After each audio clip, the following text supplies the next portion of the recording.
think of their speeches being about 6 minutes, 6 or 7 minutes. That way we can guarantee fairness for the whole afternoon. Jess Phillips. Thank you, Madam Speaker. I rise, as I do at this time of year, to remember the women killed by men in the last year. This is the 9th year that I have read the names of women murdered by men. I did it originally in partnership with Karen and Gala Smith because we were desperate to highlight the patterns of these killings. The epidemic of men's violence against women and girls has not abated. I want to pay credit to Karen, who scours the pages of local papers trying to find the details in each case. In the last 9 years, I think that this act of memorial has raised the profile of killed women. We are today more likely to see these cases reported in the national media. The country has over the years grown more activist in this space. The femicide census has been born where Karen's diligent volunteering turned alongside Clary O'Callaghan into a growing resource for academics, journalists and policymakers. Karen and Clary deserve all the praise in the world for holding the line, never faltering wearily from the path to give these women their stories and the elevation that they deserve. I, however, have grown weary of this task. While it is an honour to do it, every year when I meet the families, many of whom are with us today, I'm reminded of why I do this. I am weary and tired of this list, though. The first year I did it, I felt overwhelmed, and then I grew used to it. And now I have grown so sad that every year the same cases of systems failures, of prison recalls not followed up, of children's services and family court decisions that left women at risk, of the fact that not every single police force in our country has a specific women's safety unit, let alone the fact that none of them do. I am tired of sticking plasters, of flea funds instead of welfare reforms that would stop victims ending up destitute in the first place.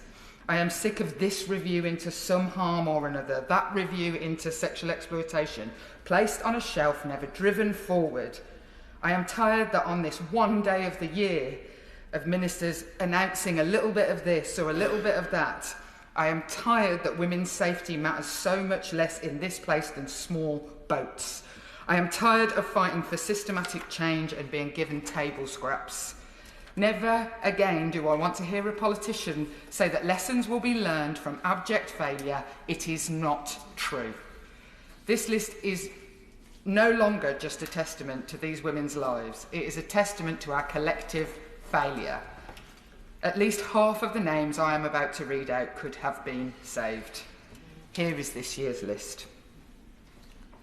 Alicia Nazarova, Beryl Purdy, Holly Bramley, Susan Turner, Bernadette Rosario, Sarah Bateman, an unnamed woman, Lucy D, Maya D, Rena D, Elise Mason, Morel Sturrock, Suma Begum, Janita Kawisa Dogby, Maya Davey, Suzanne Henry, Georgina Dowie, Holly Sanchez, Hayley Burke, Katie Heighton, Kelly Pitt, Christine Sargent, Danielle Davidson, Stephanie Hodgkinson, Sandra Harriott, Fiona Robinson, Deborah Cantrell, Emily Sanderson, Michelle Hodgkinson, Chloe Mitchell, Chloe Bashford, Tejaswina Kontham, Grace O'Malley Kumar, Monica Wilurgic, Kinga Ruskinska, Natasha Murray, Felicia Cadore, Nellie Akoma, Sarah Henshaw, Elizabeth Richings, Lynette Nash, Elizabeth Watson, Carol Baxter, Fiona Hone, Colette Law, Rose Jobson, Anne Blackwood, Hazel Huggins, Sharon Gordon, Claire Orry, Christine Emerson, Kelly Bothwell, Lewan Bereket, Chintzia McIntyre, Amy Rose Wilson, Gabriella Casilco, Claire Knights, Nim Moi Wai, Carrie Slater, Susan Galvin, Helen Clark, Ruth Ruffton, Eliane Adnam, Charlene Mills, Alison Dodds, Deborah Balter, Gaia Cecilia, Mandy Barnett, Denise Steves, Mayhak Sharma, Caroline Gore, Sian Hammond, Michelle Fayers, Christine Eugene, Perseverance Nakubi, Sharon Butler,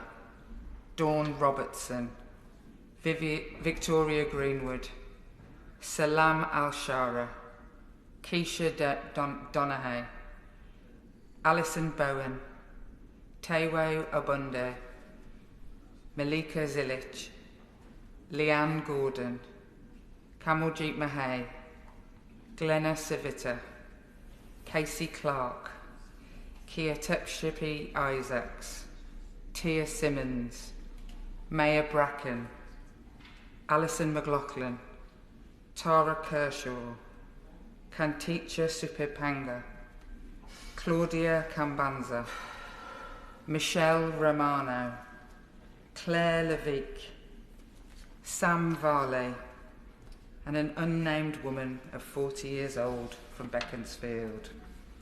Also, as has now become customary, families of women killed by men's abuse who would not have appeared on this list or who died before the listing have begun to get in touch with me and ask for their names to be read. I want to remember Melissa Matheson, murdered in 2014, who was housed in an allegedly supportive accommodation for people with autism with a man who was a known risk to women who she had complained about but was not protected against. We remember Melissa and know it brings shame on this house that across the country we are turning a blind eye to safety issues of women in state-funded accommodation. There will be another Melissa in another dangerous accommodation today as we speak. We must not mourn, we must act.